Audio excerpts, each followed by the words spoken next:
questions they ask. Oh no, it's impossible to go living through the past. Don't tell no lies. The reggae sounds of David Robinson. Next on Black Nouveau. Blowing through the air.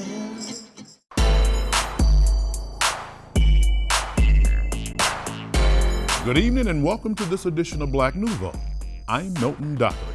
And I'm Faithe. We're glad you could join us.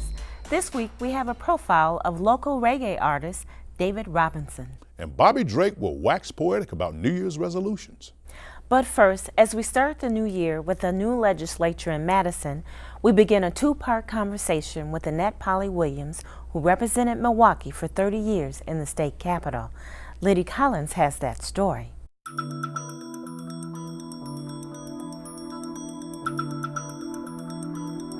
The end basket for Wisconsin State Representative Annette Williams is near empty, as 30 years of representing the Milwaukee 10th District comes to an end. Representative Williams is retiring.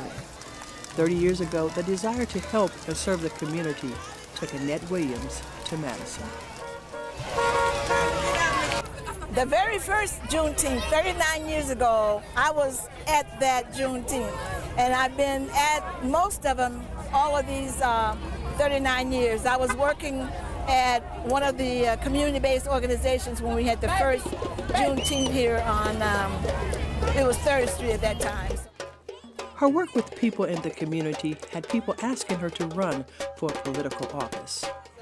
She got involved wanting change. With encouragement from people of the 17th, now 10th District, she ran, and ran 3 times, though the first time she ran, she missed votes because people didn't know her as Annette. When I first ran for office in 1976, at that time you couldn't put nicknames on the ballot. So everybody knew me as Polly, but I had to put Annette Williams. And it was only after the election, of course I didn't win, people came to me and say, Polly, I didn't know Annette was you. You know, so the next time I ran in 1978, I had Polly legally changed so that it was a part of my legal name. Williams' focus was speaking up for the people on the bottom and was a voice for the voiceless.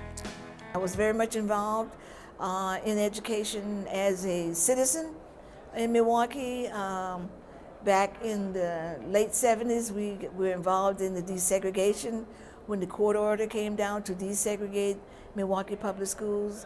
I joined in a group in the community that were opposed to the implementation of how the city of Milwaukee was going to implement the deseg program in terms of putting the burden on the backs of our black students. There was O organization that was headed by Larry Harwell. I joined that group and we protested the deseg order. And when I came into the legislature, I continued to protest and to fight against all of those pieces of legislation that dealt with the deseg, the Chapter 220 program, because every last one of those programs, it made the African American students the burden bearers, that all of the problems, the burdens of implementing this program was put on the backs of black students, and I didn't think that was fair. When I ran for office, I ran on the theme of having representation, having someone elected to office that will be there for the citizens of the community and to really do what we promise. You know, a lot of times when people run for office, we make a lot of promises. But I'm one of those people that really said, I want to go up there and speak for you and fight for you. And I did. I mean, I didn't change just because I got elected. The committees she worked on helped people who needed help the most and were usually connected to education. A bill that she helped get through, the School Parental Choice Bill, will probably be her legacy.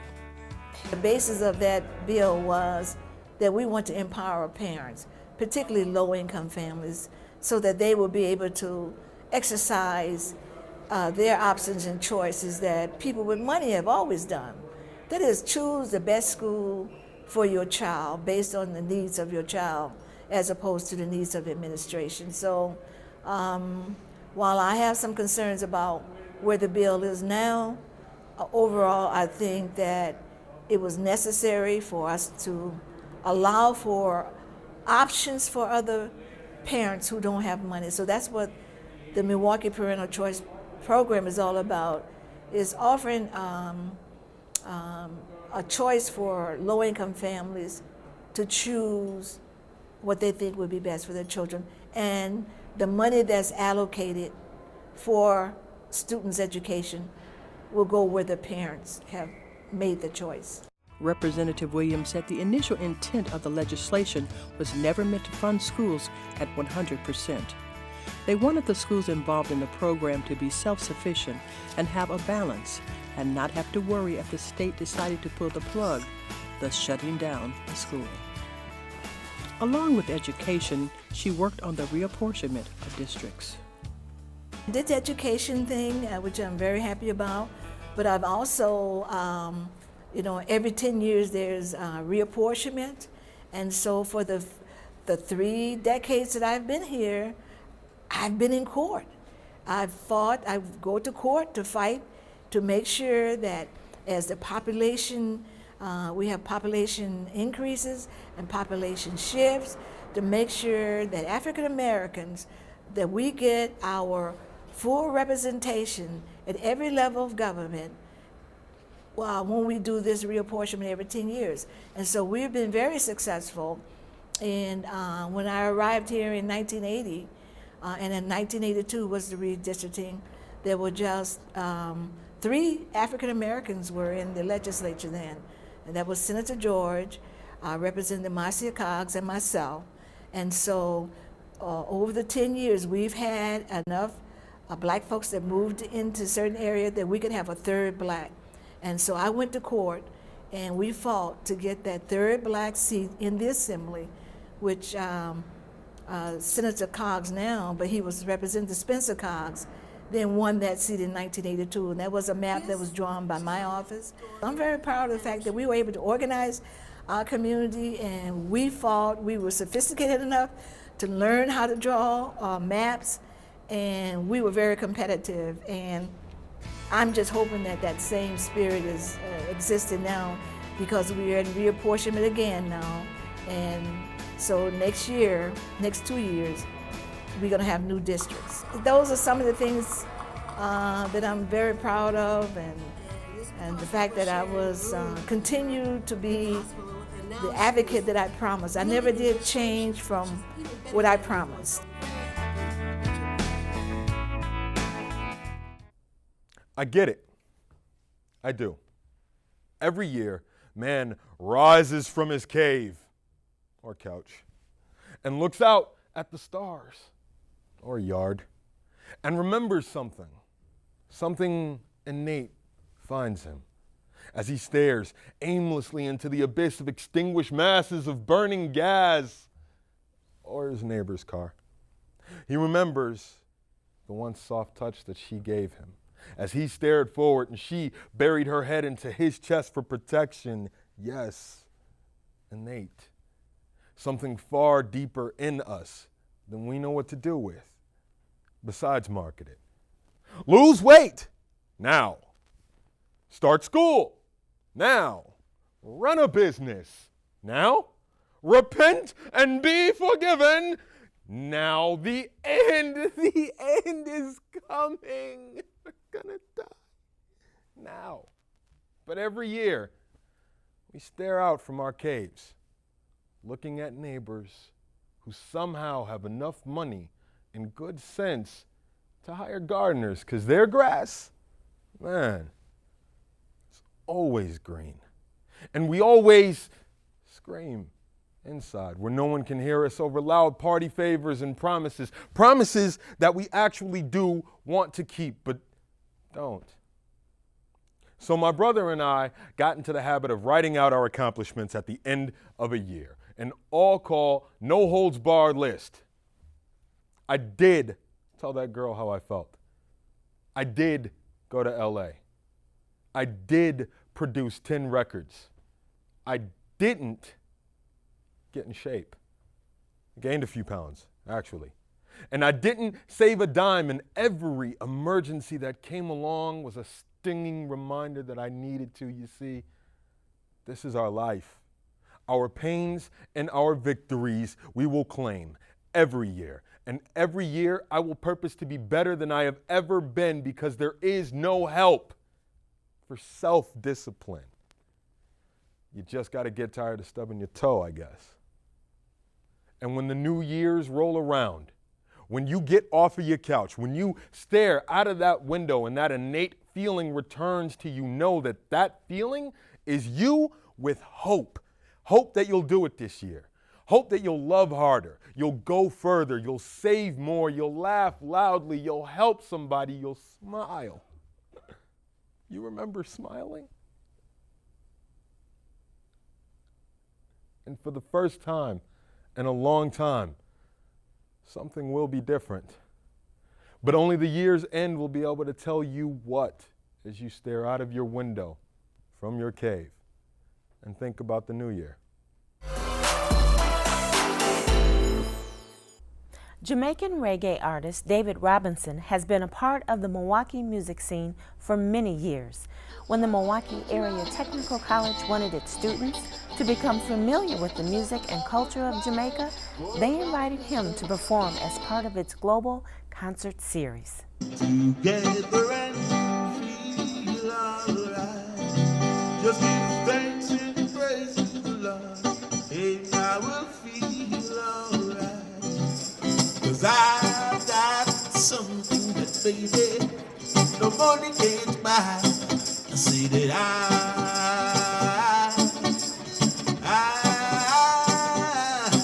say the oh yes, I love this girl of mine. Ooh. I've played music in other cities around the country, but Milwaukee has been my home since I came to the States. She is still my home, and there ain't no reason. Meet Jamaican-born reggae artist David Robinson. He's from Fairmouth, Trulani, which is east of Montego Bay for those familiar with Jamaica. He's been performing since the age of 20. He's the heartbeat of the people, you know.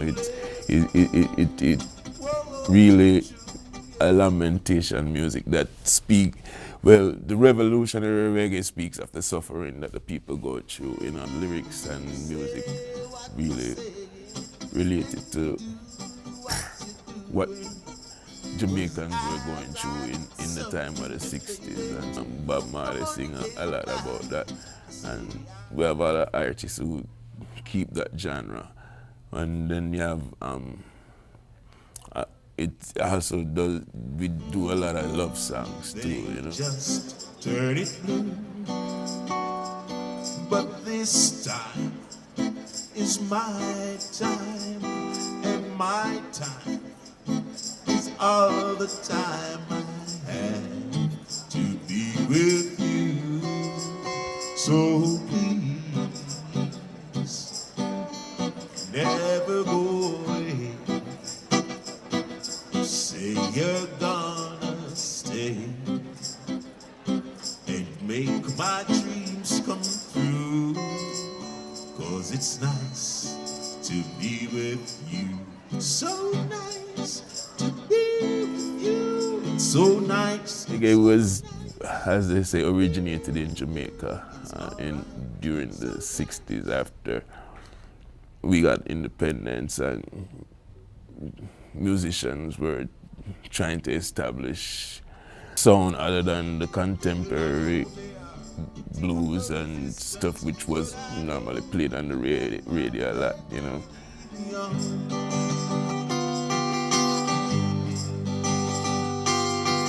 Well, I'm sitting here in limbo, waiting for the dice to roll.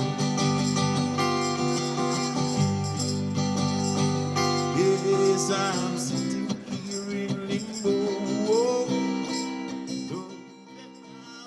Reggae covers a wide compass of genres. The reggae Robinson performed sounded a lot like the blues.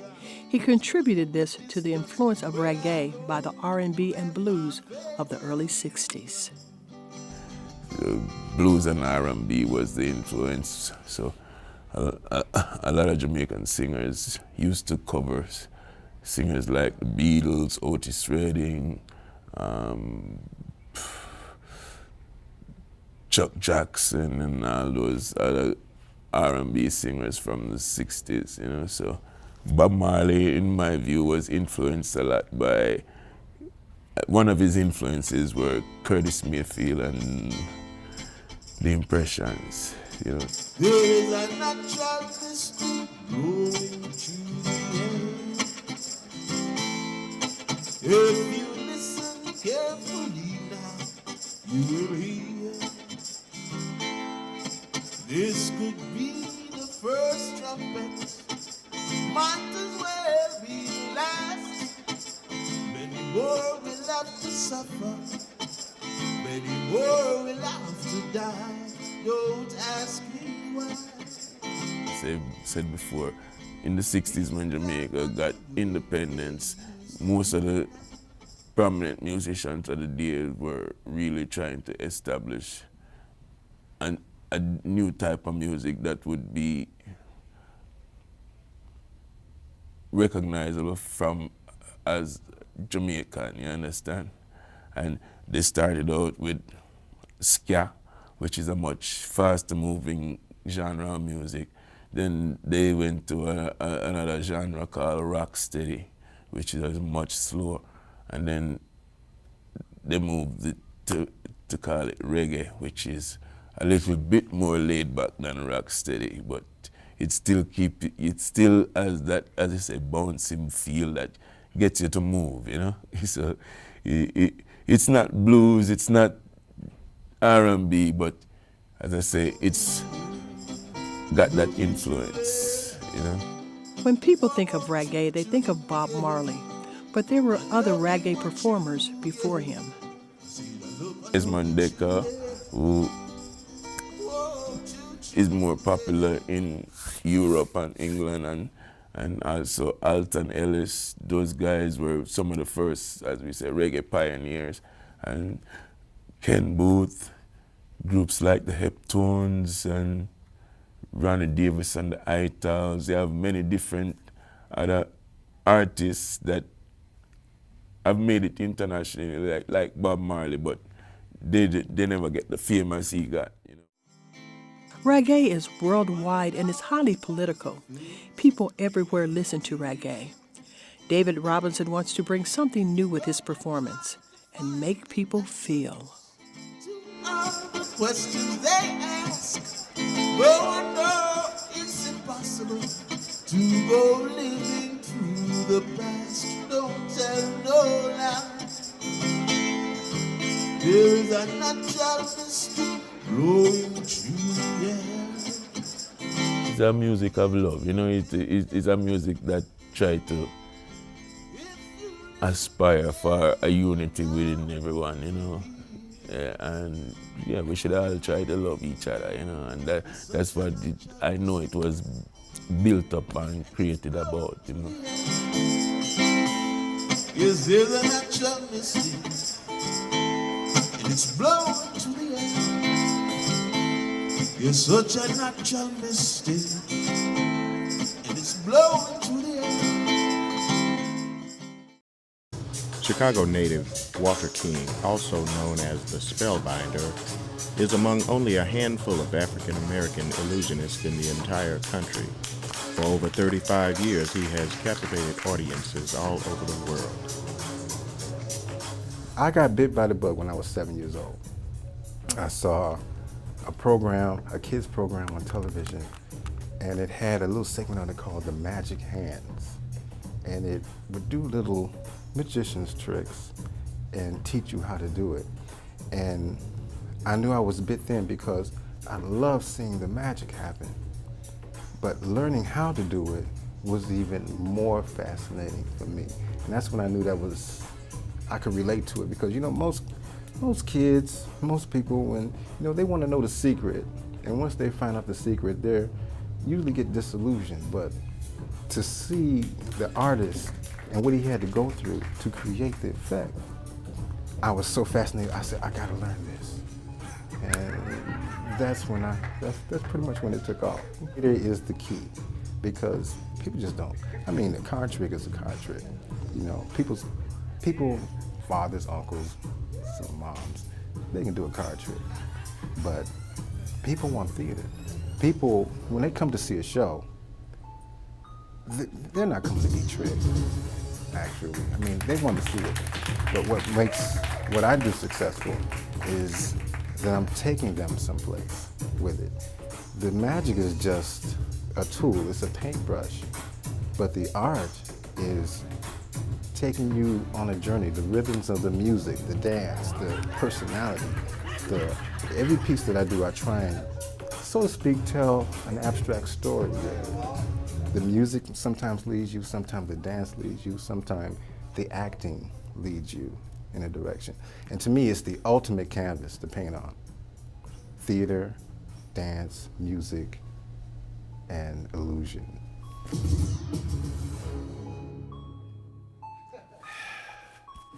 There is a distinction between a magician and an illusionist. What distinguishes an illusionist from a magician is the scope of the genre of the magic that they're performing in. For instance, a magician works under the definition of prestidigitation, which usually defines sleight of hand, misdirection, things of that sort. But an illusionist actually has to do something right before your very eyes that isn't really happening because, well, it's an illusion, but it is happening because you're actually watching it happening, but it's not really happening. And it's usually on a larger scale, like tigers and women floating in the air and things like that. But a magician works on a smaller scale, making, balls appear, cards change and disappear and things like that. It's just the scope of the playing field. We'll be doing, I call them illusionettes. I will be doing some levitation. Some of the pieces that are, I call it staple in my act that people know me for. One of the favorites that the people love to see is when the tables that I use, I make them float in the air.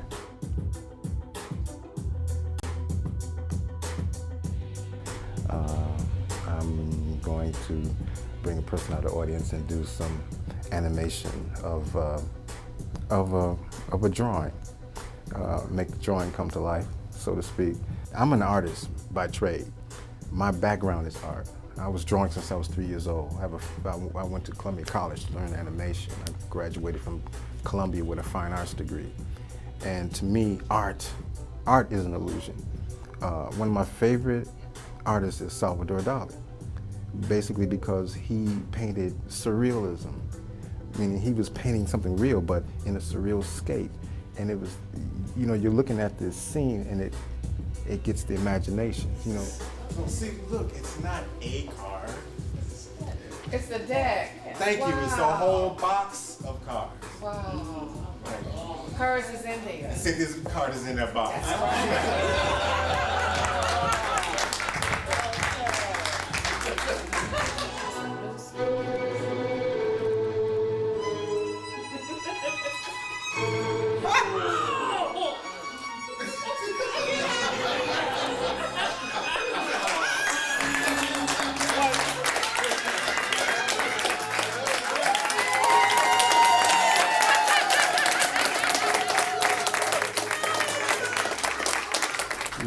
Magicians usually have a camaraderie because we have a canvas that we can relate on. So it goes on and on. I put together a whole program based off of these magicians in history because people have always said, we've never seen a black magician before. But we've always had black magicians in our community from then until now. Most of the times we just didn't call them magicians, we called them hustlers. Wilmot Barclay, who was the first great escape artist. Houdini actually saw Wilmot Barclay escape from handcuffs, and that's how he got his inspiration. I talk about Henry Box Brown, who you can read about in the history books, but a lot of people don't know that he was actually a magician. And as a little boy, Henry Brown, he learned sleight of hand from Tricky Sam. And then the legend goes, well, not the legend, but the history goes that Henry Brown actually escaped from slavery using his precepts of magic and illusion by getting himself nailed inside of a crate and mailing himself to the free state of Philadelphia. Even though black magicians still face their share of struggles today, the Spellbinder has endured with dignity. There has been times when I've noticed unfairness when it comes to, so let's say, getting booked or getting jobs, or there are times when you get overlooked, or there's personality conflicts and things like that. But you learn how to persevere. You learn how to turn a no into a yes. My whole career is triumphs, has been triumphs to me. All things are possible to him that believe.